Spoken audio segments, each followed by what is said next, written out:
Hi, it's Tim, and we're here again with Dr. Juliette Engel. Welcome, Juliette. Welcome. I'm glad to be here.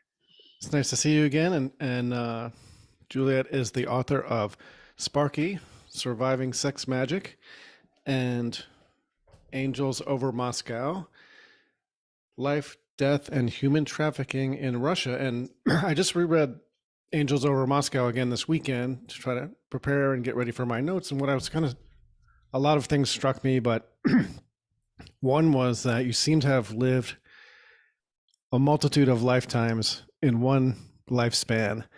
And there's some definition around these transitions that you make going to college and then going into your career and then deciding to go to Russia, which at the the end of the Cold War and in 1989, 1990, what made you decide to go over there and how did you get into that?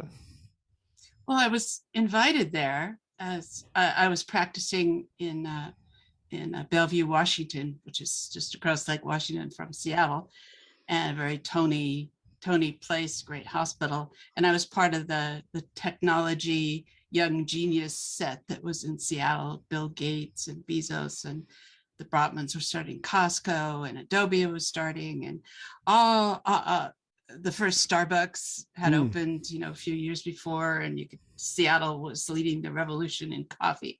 So it was a really exciting time to be in Seattle. And so I was I was like 33 and sort of at the top of my career, lots of published papers and some patents. And so I was part of that crowd, and I was looking for something else because I'd been told that I wasn't going to live very long. I had cancer in my sinuses, probably from growing up in the Tijuana sewer, which is Sparky Yep. in my other book.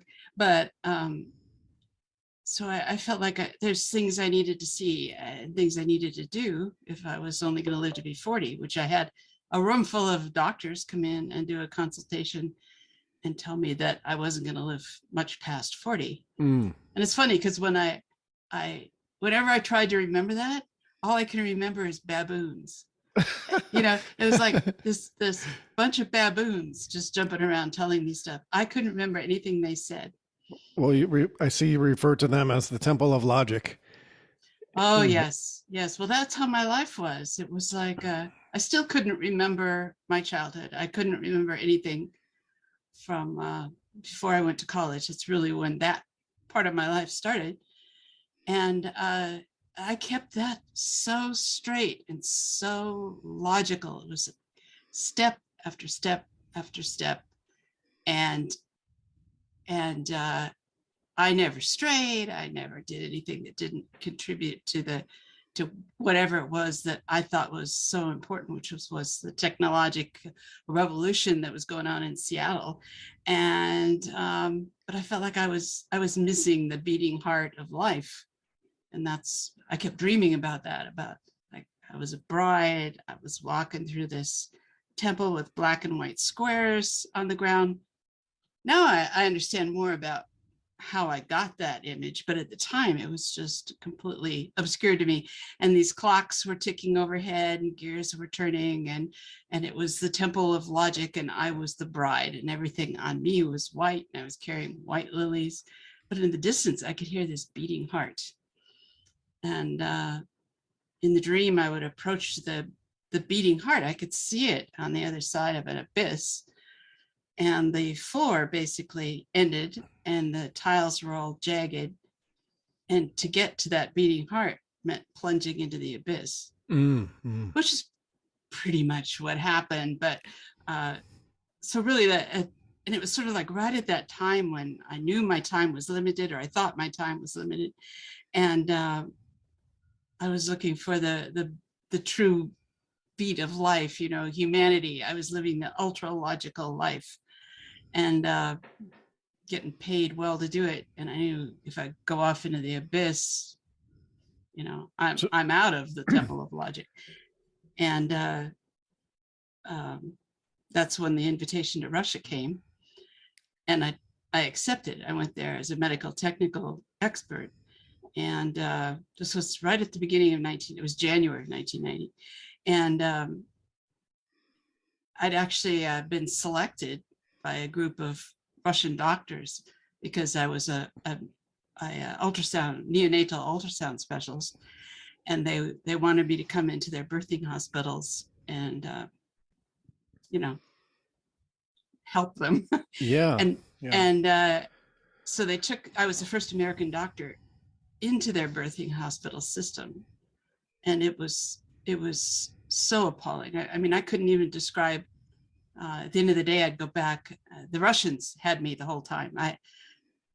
They took us to Moscow. I was immediately whisked off into hospitals. There were 200 Americans. I never saw another American the whole time I was in Moscow. They kept me going from hospital to hospital to hospital, and it changed my life. I could not get involved. I couldn't see that degree of misery and suffering, and I had the distinct feeling that I'd gone off the edge into the abyss. Yes. And this was the beating heart of the world. And it was messy, smelly, sticky, bloody, but it was the beating heart of the world. That's how the inside of a body is. Anyway, whenever I was involved in surgery, I'd be looking at this going, how does this work? Possible.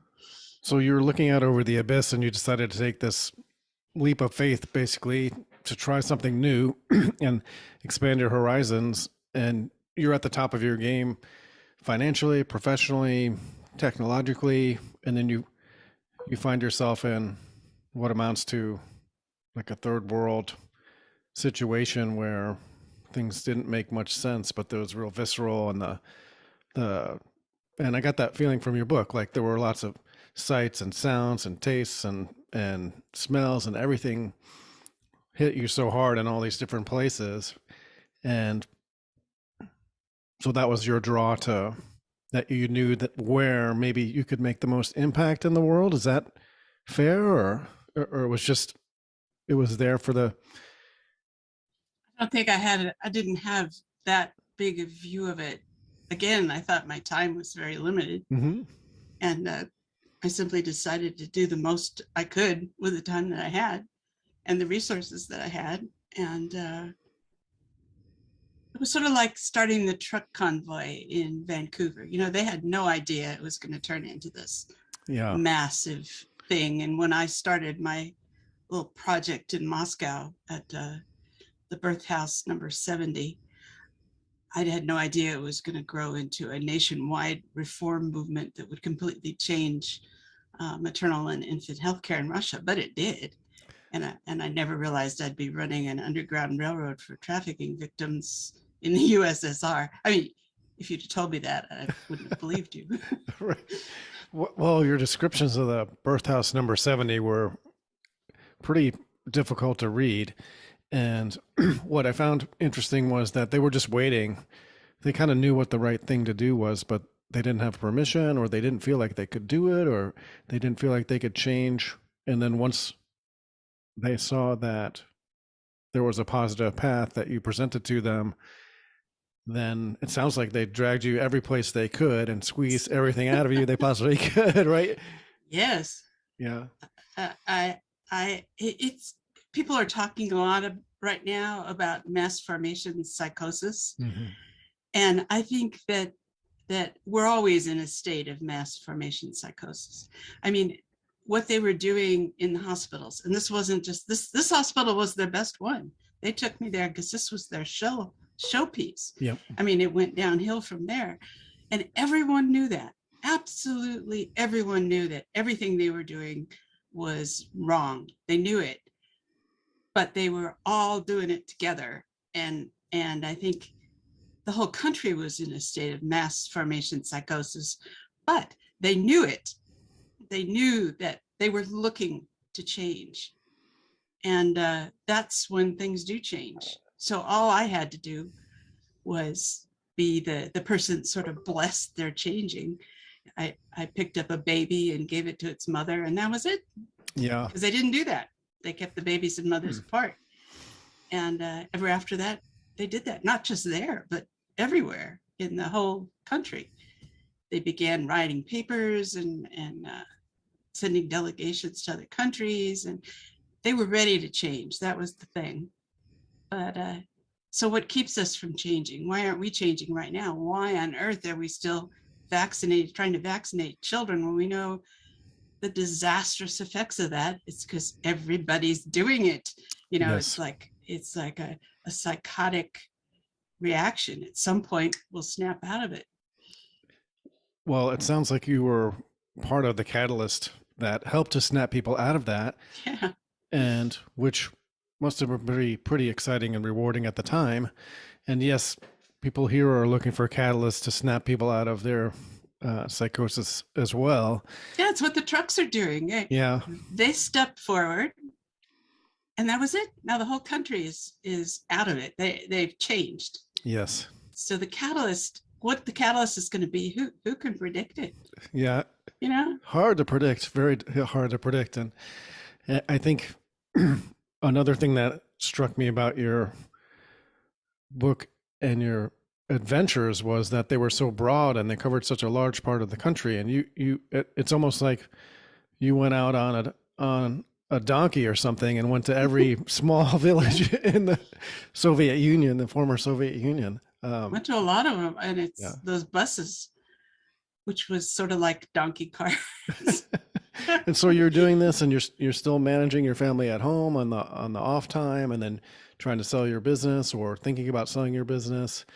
And the difference between those two worlds, it must have been kind of confusing to go back and forth. It was really something to go back and forth from Moscow, where it's going back and forth between the beating heart, the big, messy, smelly, where you're, doing CPR on this gigantic dying heart, and then back to Seattle, where nobody has any awareness of any of this, and don't know why I come back tired, but it was, and that's, having been in the MK Ultra program and having the multiple identity tendencies, Mm-hmm. I think was the thing that made that possible, because I could go from one to the other and leave one or the other behind. When I had difficulty was when I was in Russia and I needed to be in contact with the US and I wasn't quite mentally there, and vice versa. So my splits tend to be kind of absolute, but I did the best that I could. So it's hard to do the phone calls on the margin back in the 90s, and the internet's not the best. Yeah. I mean, you had to, in Russia, you had to go downtown and book an international call and sit in the post office for hours. It was really not what you wanted to be doing.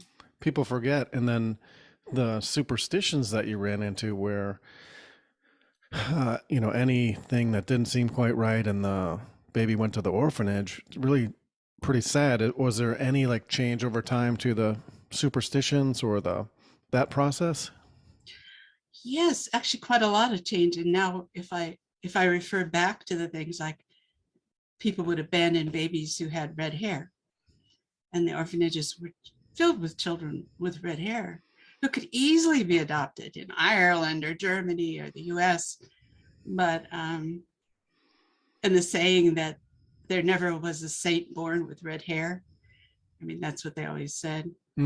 So they've stopped doing all of that. So everything has changed now. And having been part of that was just absolutely thrilling.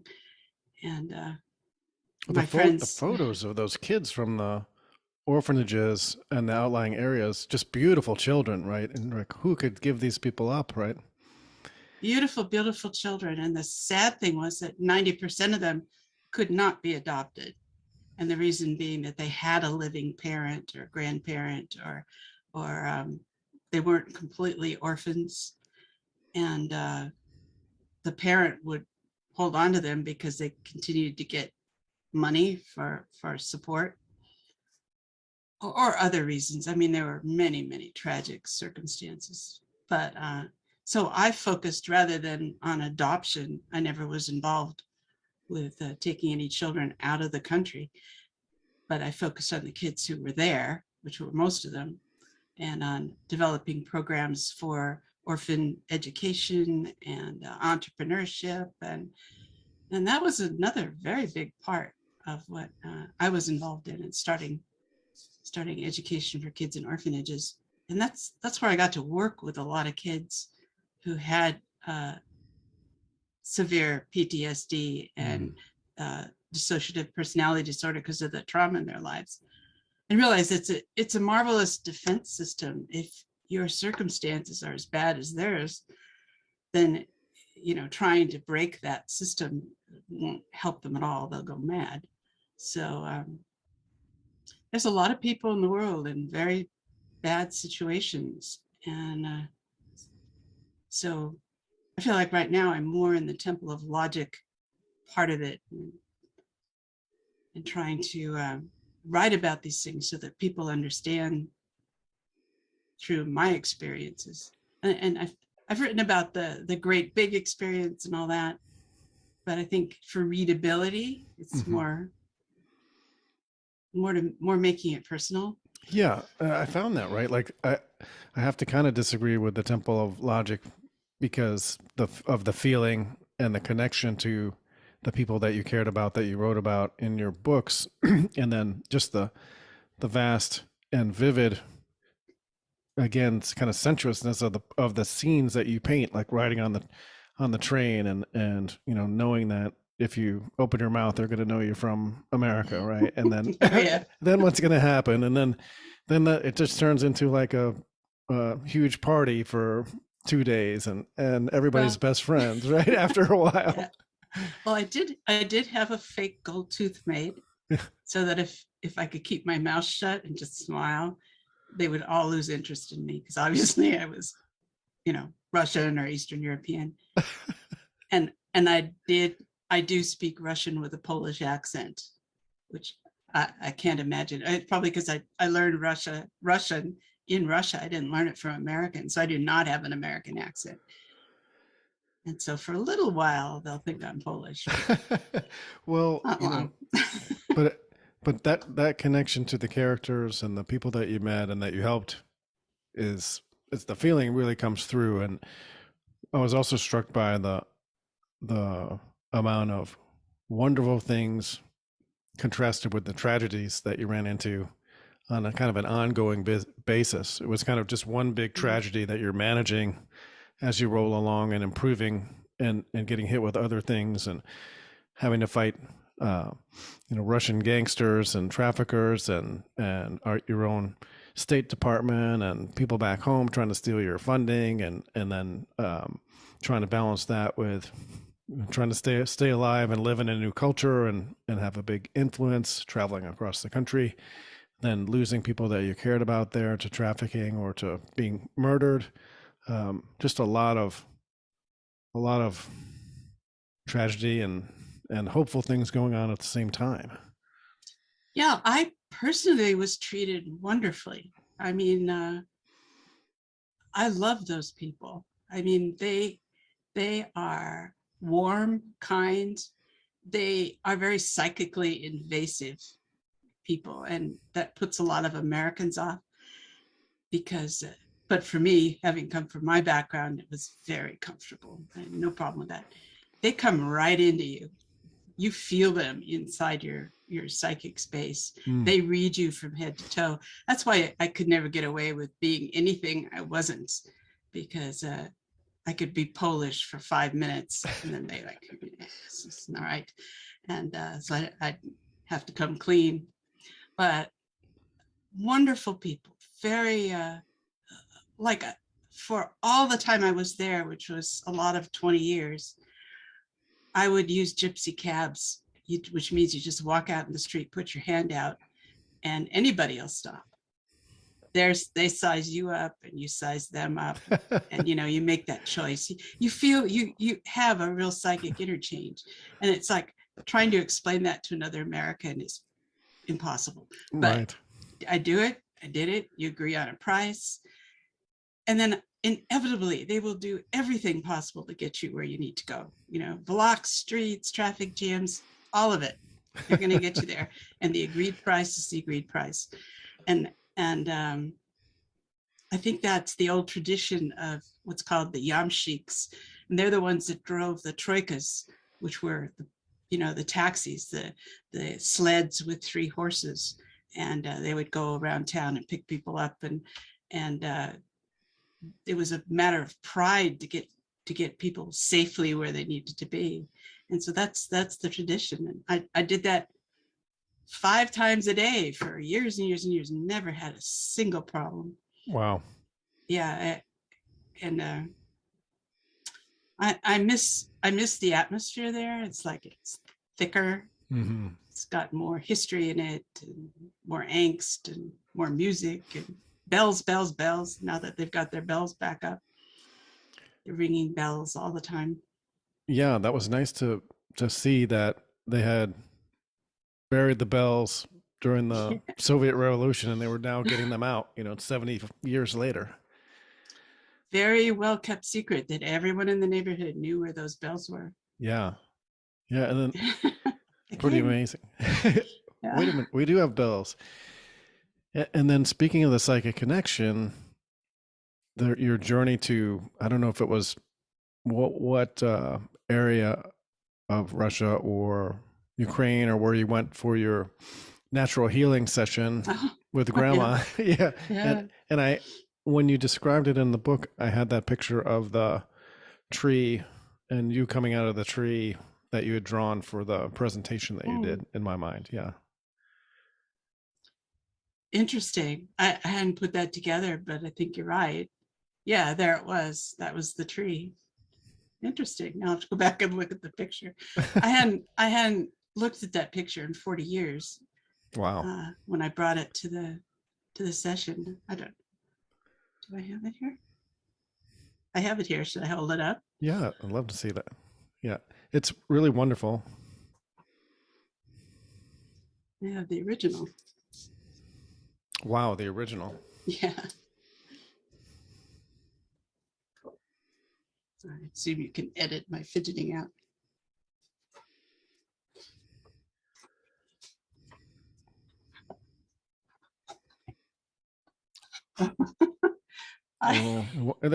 It's almost there. Not quite. I guess I can't quite do this. I think you might have to turn your background off. It's because it's white. Maybe we can do it. Yeah, we can do it. You can send me maybe a snap, and I'll put it with. Sure. I'll send you a JPEG. Yeah, but that idea that you're emerging from nature and from some other state, and they healed your sinuses while you were there.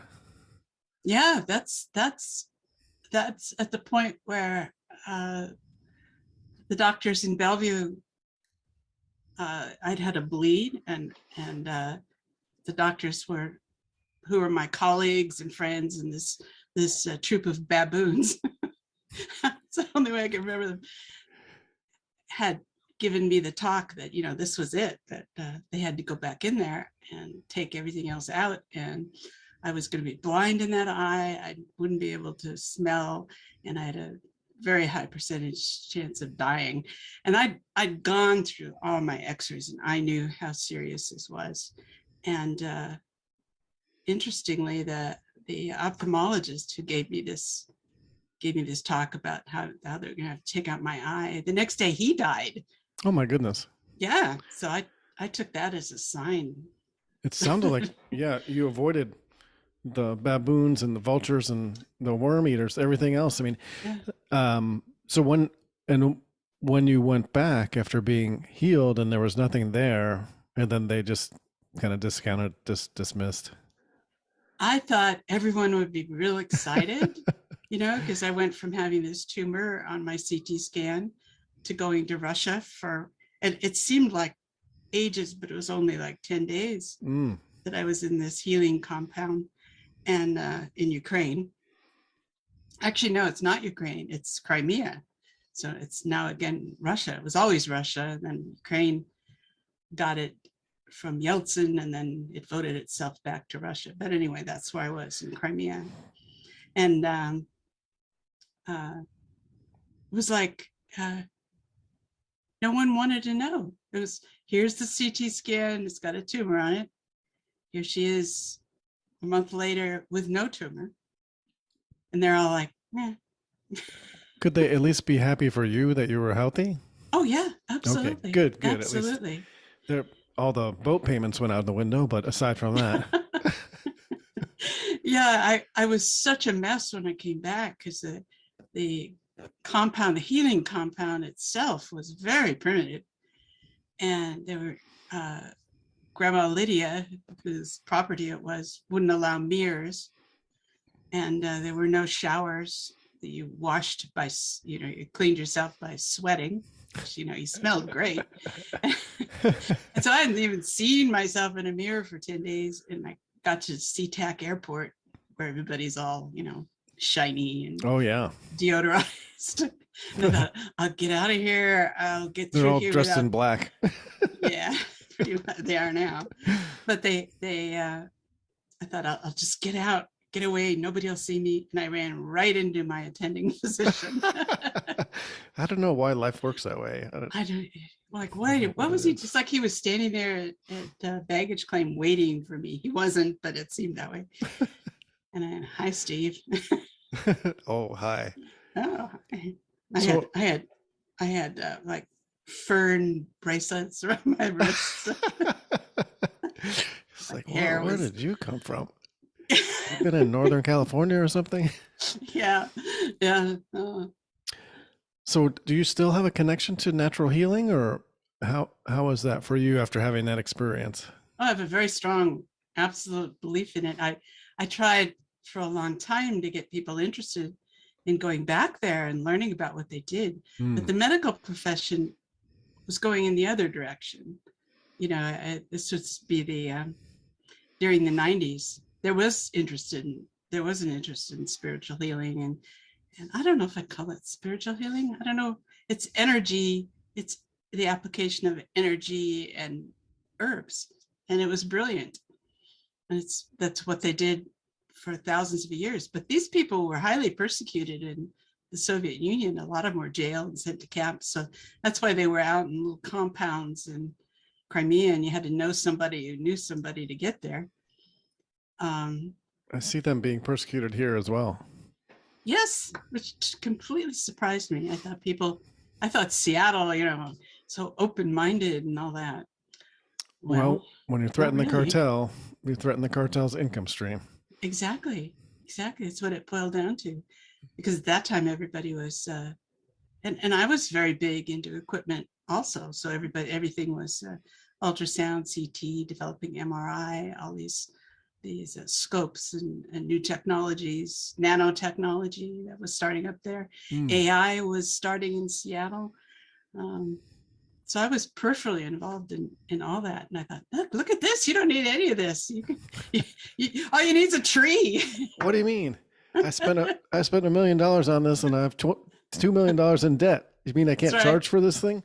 That's right. That's exactly right. So I realized that. So it seems like you ran up against a couple entrenched interests, shall we call them? But before we get there, like reading about your efforts to supply the orphanage on the border with Finland, I think it was, so way up north, and they called and they asked for winter coats because it was very cold and they didn't have anything, and you rounded up through your charity work and brought coats there for each person that you knew about because you had the list from the year before. And then when you got there, all the teenage girls were missing. Mm-hmm. And was that kind of your first understanding of kind of what was going on here, and then beginning the investigation into the trafficking efforts that were going on? Yeah, because like all normal, I wouldn't call me normal, but moral human beings, you don't think of children being taken away and forced into prostitution and then killed. I mean, you don't think of that. And maybe from my background, I should have thought of that, but I wasn't connected to that. But maybe a sense of my background is what made me so determined to do something about it. And yeah, 15 girls were missing, and no one would tell me what happened to them. The kids said that every summer a bus came from Finland and took all the teenage girls, and they never came back. And they went to Finland, and they were all happy, and you know, they couldn't wait to go themselves. So that wasn't right. So I followed up with the orphanage administration. I followed up with the police in Lodinapole, which was the nearest little town. And they said, oh, those girls, they're always going off to be prostitutes. And I knew these kids, you know, it wasn't on anybody's mind. And I made connections. This is when I started connecting up with the little women's groups that are all over Russia, really doing great stuff. And I followed them up to Murmansk. The buses went up to Murmansk, and then I found that they weren't going to Finland. They were going up into northern Russia and then across the border into Norway. So there's a bus that runs from Murmansk to Kirkenes, Norway every week. It's a 4-hour bus trip. So I took it. And it was me and all these little Sami people who were smuggling cigarettes. I was a foot taller than anyone else, and the only American coming across the Russian-Norwegian border. I can imagine. They haven't seen much of that. No. So, yeah, I went to Kirkenes, way up on the top of Norway, and went to the police station, and they showed me a drawer full of Polaroid pictures of faces. And I looked at these and I realized these are dead children. And they said, well, you know, if they came here and we found them, they're in this drawer.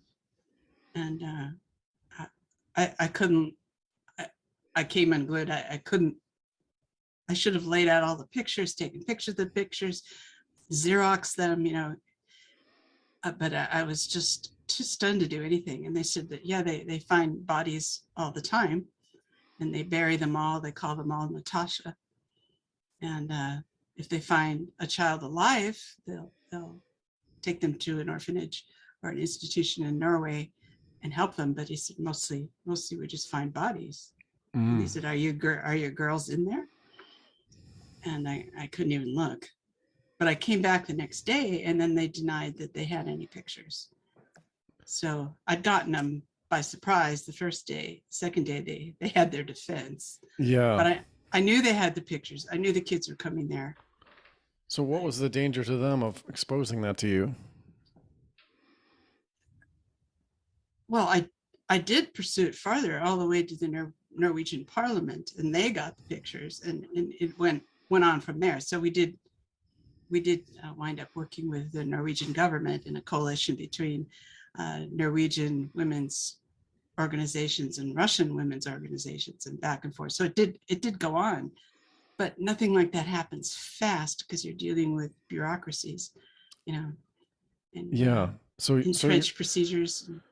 And omerta, really, right? Some code of silence going on in some places as well.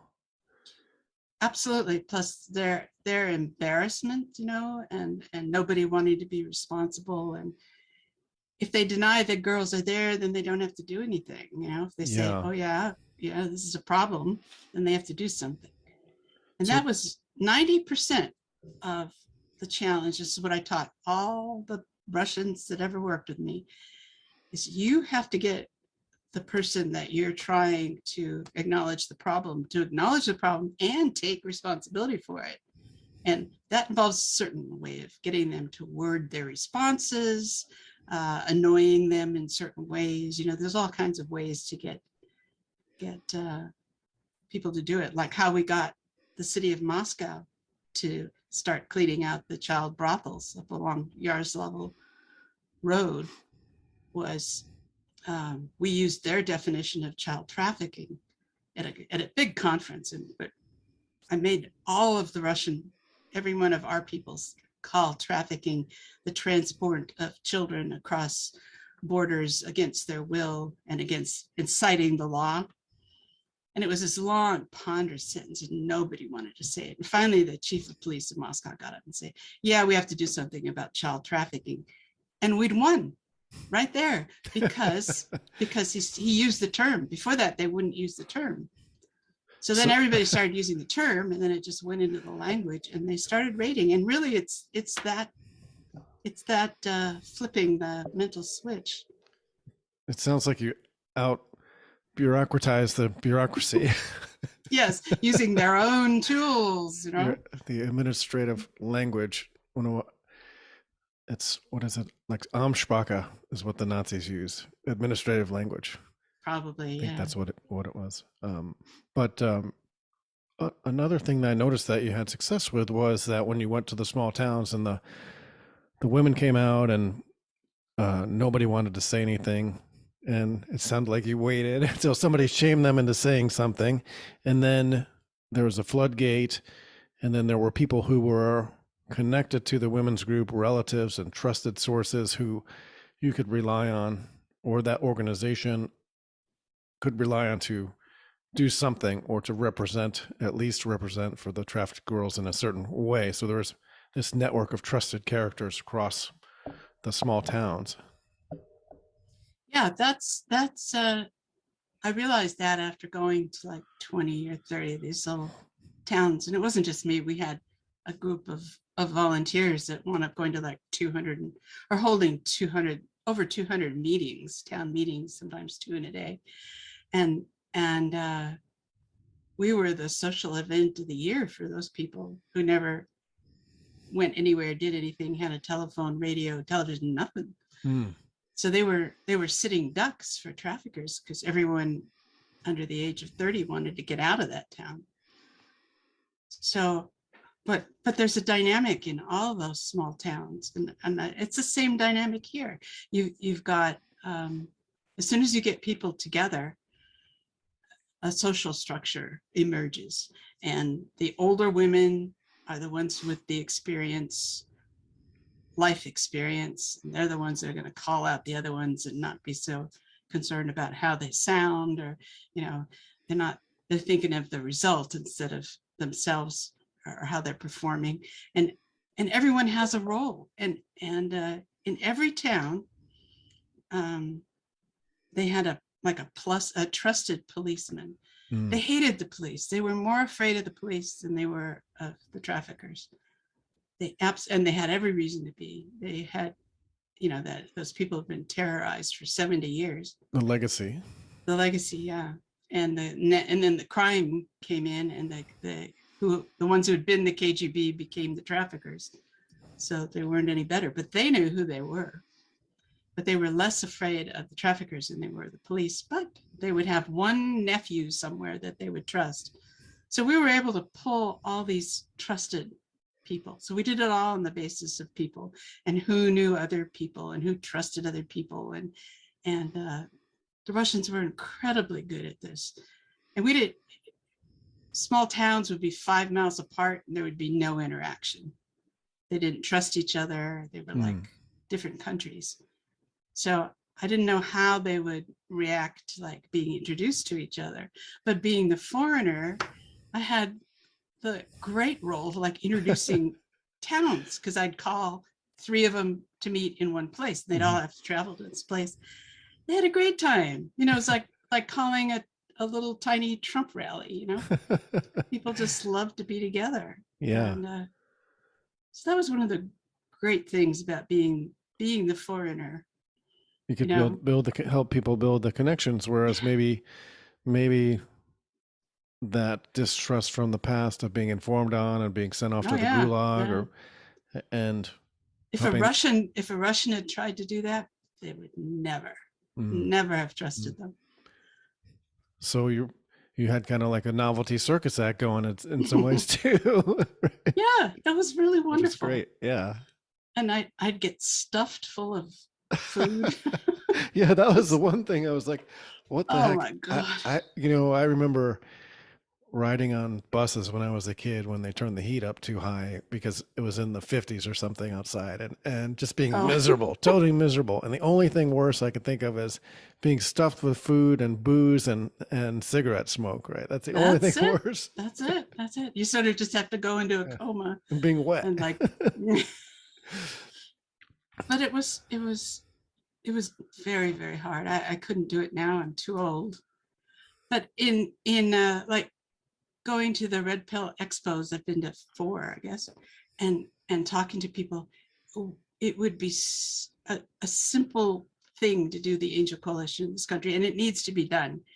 It the Angel Coalition was the name of Right, our right, right. Yep, coalition yep. of all these hundreds of organizations eventually coming together and then working together in a way that Russians had never worked together to rescue thousands and thousands of children and adults, people who'd been trafficked into Russia who needed to be rescued, and then Russians who'd been trafficked to other countries and needed to be brought back. So it became this huge network that relied on practically no money. And lots of little villages didn't even have telephones, but they would send someone over to the next village and they'd use their phone. But it worked. It would work much better here. The kind of creepy thing is some of the big human traffickers that I ran into in Russia, in fact, the ones who actually threatened me to the point where I had to leave, are here. Yes. They're now in the United States. Sure. And it seems like it's wide open for business. I think Durham is circling them actually, but they're here, and but we could do the same thing here. If I was 20 years younger, I'd be out there doing it here. I think I can work with, but I don't know. Yeah, when God's timing is that's right. Something to think about. I think doors have this way of opening, whether you feel like you're ready or not. Exactly. You don't get a choice, Yeah, and so you started kind of to cut in on their revenue over there, and they got upset about that, and they started acting like mobsters towards you and your people. And at the point where we got too successful, then they tolerated a lot because it would be more trouble. So like they didn't target me, they targeted my Russian staff. Yeah. And finally the FSB colonel who protected me all this time said it was time to go. He'd said it was time to go twice before, and I'd been able to come back, but this time it was really time to go, because then all the politics changed, and the Russian State Duma has contacted me and they want me to come back, and they think I'd be safer in Russia than here. So that's weird. And it's hard to argue, Yeah. They watch the news and they think we're going completely mad. Yes. Well, that's one of the hazards of watching the news. Yeah, I know. So. That's what they get, Yeah. That's what they're watching. Sure. And, we got the news about them, so we didn't really understand a whole lot. We don't get any news about them. I mean, we're just very little shut down completely. Mm-hmm. Like you would never know. They're a Christian, deeply Christian country. They're Christian conservatives. Yep. And their big project is to save America. Well, I think that best remains hidden for the people who are trying to not save America. So yes, right. So there's a lot of money going into that effort to hide that from people and to keep us disconnected. I'll just mention briefly that the Duma, the State Duma, their parliament, has allotted pretty generous funding to the international branch of the international outreach for the Russian Orthodox Church and the Orthodox Church is one of the churches. There are more Methodists there than Orthodox, but they want them to do international outreach, and they think I know how to look for the subtle signs. You're seeing them popping up in YouTube videos, and you're getting Russian church music, and you're getting views of travel logs and showing Russia. This is their attempt to start, showing people who they are. And Yes. Well, it's harder to kill people if you know them, so that would be helpful. it's crazy. Nobody I'm Nobody there reminded wants of to kill anybody here, and I don't think heck anybody no, here no, wants to kill anybody no, there. no So. way. I mean, I'm reminded of Rick Steves going to Iran and doing uh, just a travel log, right? So you can meet the people. It's like, people are people, and People are people. there's bad things happening everywhere. But the more that we can connect people who care together, the better chance we have at holding some of that stuff at bay. Absolutely, absolutely. It's ignorance. Ignorance is the greatest danger to us right now. Yeah, there's a lot of that, and I found it interesting that you mentioned Zbigniew Brzezinski and that everybody had read his book over there, and Yes. and that's why you couldn't go to the Caucasus because things were brewing down there. Yeah, right, exactly. Yeah, So they have a feel for the grand chessboard and what's going on. absolutely. They have a much better understanding of it than we do, because they've been embroiled in it for so long. And yeah, everyone there has read the Grand Chessboard, and everybody here should read the Grand Chessboard, because there's our playbook. Yes. Everybody here should read Mein Kampf, because there's another big chunk of our playbook was Hitler's plan for the Third Reich, but now we're on to the Fourth Reich. Yes, as represented by Klaus and his gang. Yes, right, and the transhumanists. Yes, and people have trouble making the connection, but when you say Jeffrey Epstein was a transhumanist and he was connected into that network and the trafficking network, there it is right in front of your face, but people can't seem to wrap their arms around it. Well, yeah, it takes a leap of understanding. And Jeffrey Epstein offered me a job back in the late 80s, which is kind of scary. Well, it wasn't at the time, but I didn't take in retrospect. In retrospect, yeah, so, they wanted to give me a beautiful house up in the San Juan Islands in exchange. I mean, just give it to me in exchange for my consulting on these resorts that they were going to build for world leaders, and they wanted to be able to spy on them and then hide the oh my goodness, hide the data inside medical reports. So I mean, so the question was, could you take a digital ultrasound scan and hide data in there and transmit it so no one could understand it? Well, and thank goodness, Juliette. Sure we're not sure reading about you. We're not reading about you on the flight logs or in the black book or anything. So that's my goodness. So how long have you been back from Russia now? I came back in 2010, thinking I would be here for a short while, and then then my health is not good, and is still not good, and so and I'm old. I'm almost 73, so I don't have the gas. It takes a lot of gas to do what I did. Yeah. And so I'm focusing on reading and thinking, and I'm really thinking that, the Angel Coalition needs to be, or a variation of it, or an Americanized version, or a state-by-state version, when these politics settle out, because trying to do it right now would be, you just wind up in the middle of a whole lot of awful stuff that would make it worse. But when the politics settles down, which I think it will within 2 years, then it's time to do the same thing. I mean, you know who Scott Pressler is? He goes town really familiar. Yes, he's registering voters, or yeah. And he started by just going to Baltimore and cleaning up trash. Yeah. And he found out he was a marvelous organizer. He just got volunteers together to clean up Baltimore. So now he's out registering people, and he's just going from town to town to town, building this movement, sort of what I did in Russia. Right. So it's people love it. People love being visited and talked to, and if the Lord calls me to do it, I'll do it. Otherwise, I will train other people to do it. It might be a little more comfortable to travel around here. I don't know. In a car. Yeah. Yeah. Well, I don't know with these mandates and passports and Yes. Well, we have it'll be just the same as traveling there.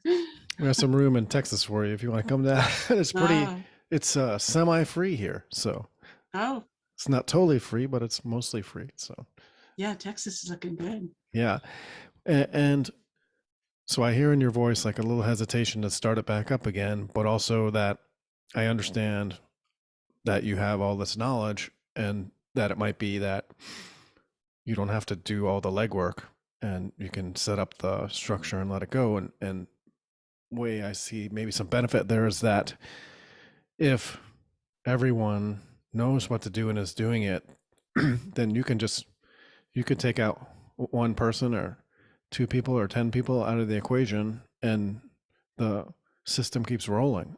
Yeah, if it's decentralized, right? yeah, but it never works Yeah. like that. It takes Someone has to drive. someone has to drive, somebody has to solve problems constantly. It's a messy, messy business. You're in the beating heart of the worst of everything, and you're dealing with organized crime. You're dealing with human traffickers. You're dealing with murder. You're dealing with unreliable. The victims are messes. I mean, Yes. it's not like you get them and they're grateful. Right. Right. You're dealing with people who've been so severely traumatized, and that's something I've been thinking about a lot, because I think about the people that went through the programming I did and how severely traumatized they were, and I get approached by a lot of people who have been through programming.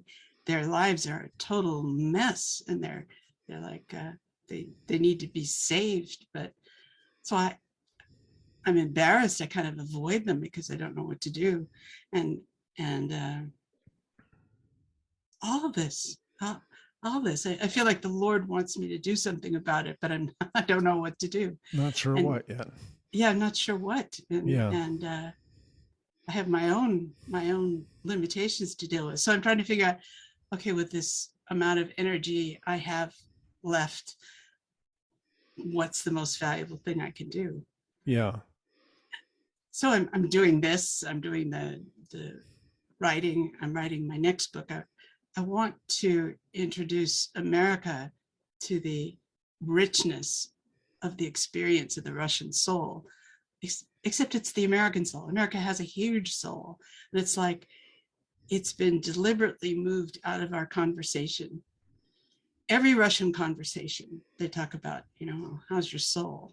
How are you in your soul? And we don't do that. We keep it very superficial. But I think that's a deliberate tactic that's been, forced on us to separate us from our souls. Our soul is our strength. Our soul is our resilience. It's our connection to God. It's our connection to each other. The powerhouse to fight everything that's coming up against us. Power, the ability to stand against evil, is your soul. Yes. And so I think that what the enemy's doing in America is trying to steal the American soul, and then give our land to the Chinese. But much deeper than that, it's to take this marvelous, wonderful soul that we have. So they're trying to disconnect us from ourselves. Yes. Yeah, from the source and from the source in us that connects us to one another. Isolation, cover your face so you can't read each other. Distance, you have to have not just the isolation, not just the mask, but you have to have distance, so you can't get close enough to read each other soul to soul. So it ends soul communication. We can't have that. Yeah, we can't. This is wrong. We can't do that. So you can't make that connection. Like, people are losing the ability to make the connection because children it's being trained out of them. Yes, and children, if you don't, I certainly saw this in the orphanages. if they don't socialize by a certain age, they never do. Yeah. There's nothing you can do to reverse that. It's gone, and they fail. They socialize with each other in sort of their own little world as adults, but they can never be hired or trusted, or they didn't socialize. And if they don't do it by a certain age, they don't do it, and they can't. Well, that's like that 2 hour window at the birth house where they separated the mother from the baby, which is kind of unconscionable at that age. Unconscionable. Yeah, right. That baby has to bond immediately. Yeah. To mother. Yeah. And vice versa. As soon as they started putting the babies with the mothers, they got many fewer babies being abandoned. Right. And that's, I think, why they were doing the 2 hour thing. They wanted the babies. It was awful. It was just absolutely awful. And coming back here and seeing what's been going on here. But when I was a medical student in Seattle when the first Planned Parenthood was started. Mm-hmm.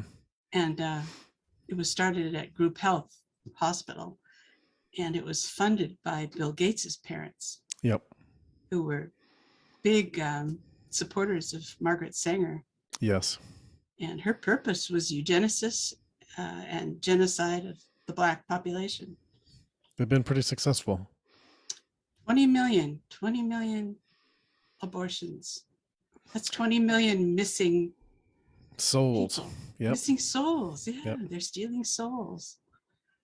People can't make the connection between the great philanthropist and his eugenicist philosophies and transhumanists, eugenicists. They don't need souls. They don't need people. They're going transhuman. They're going to have their consciousness upload to a machine and live forever. Right? That's the idea, right? They're going to become gods on earth. Is their plan. Yes. Yeah. And then they're going to defeat God in heaven. Right. And that's in Mein Kampf. The race of man gods then defeat God, which is kind of anachronistic, isn't it? If they say God doesn't exist, but we're going to defeat God. Yeah. How does that work? Yeah, really. How does that work? Well, it's none strange. of it makes sense to me. It's just nonsense. I mean, there's a strange time to be living in when all of it's coming into our face, right into our living room, right into our families, they're trying to inject it into us. All this is coming hard and fast right now, as fast as they can go. So I have some hope that they're overplaying their hand and that they move too fast. That's what I'm hoping. People wake up and push back. I don't know what this Canadian truckers deal is going to amount to, whether it falls into their plan to have a food shortage and supply chain problems, or whether it's going to have a positive impact for freedom and initiate some change, or maybe both. Yeah, I don't know. Certainly they'll try to use it. Yeah. So you said you were working on another book about the soul. Is there anything you could tell us about that? I've got a big blank page and a little blinking. I haven't actually written anything. I just finished writing a book that went off to my publisher, which is about, it's called Moscow Traffic, which gives a huge amount of history about contemporary Russia in the form of a suspense novel. So that'll be coming out next year. And so that's done. So now it's how to write about the human soul. And to do that, I've been trying to get into my own soul. And of course, you are in your soul all the time. So I have not made stunning progress. Yeah. Well, how to use words to describe something that's tough to describe. Yeah. It's hard. Yeah. People have done it with music and poetry and novels and other things. Psalms are immortal because they are from the soul. And I wish we could hear the music of the Psalms. They were written as songs. And but then I think we can. It's in us. It's in our DNA. Yeah, we can connect. We can find that vibration and resonate with it. And I It's used to follow in Seattle, people are doing drums and crystal bowls and everything that you can do, they're doing in Seattle. But I find that's not helpful. But it's something else entirely. I feel like I have another leap into the unknown to yeah, make here. yeah. Well, I will be really looking forward to how you help us understand that. Lovely. Yeah. Well, Juliette, thank you so much for joining. Where can people find you if they want to reach out or find more of your work? Just put my name on the internet, DuckDuckGo me, or search my name, Juliette, and if you put in JulietteEngel.com, you'll get my website, and that'll take you to my 2 books. But it also take you into, I've got lots and lots of articles and stories that were done in Russia, and material about what we did. And I was amazed. I hadn't looked myself up until I published my books. I had no idea there was so much stuff on there. Yeah, there's a lot out there. Yeah, but I'm a well-covered individual. Well, I really enjoyed talking with you, and I'm sincerely looking forward to whatever your next adventure and efforts lead to. Well, good. Let's keep talking. Fantastic. Thank you, Juliette. Good night. Good night. Have you found that your skills aren't matching up with the challenges ahead? Here are 19 essential skills for success that school never taught you. Get your free copy by following the link below or visit getautonomy.info/19skills. Walking down the street where children play, for them it's just another day. The future's reflected in their parents' faces, who chose to stay on in this place where they were born, went to school, got married, and kids, like their grandparents before them did. Got to escape, before it's too late. Although today I could say that I really will miss the when Santa, well, yeah, I was right. I knew what it was like when Santa. You've been listening to truthconduit.com with Chris McMillan. Go to the subscribe page and sign up to get notifications of the latest posts. And check out the support page to help keep it going.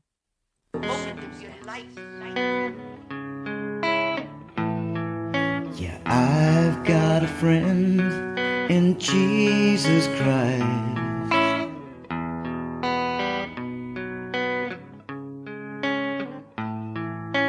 I've got a friend in Jesus Christ, and Krishna and Buddha and my bartender.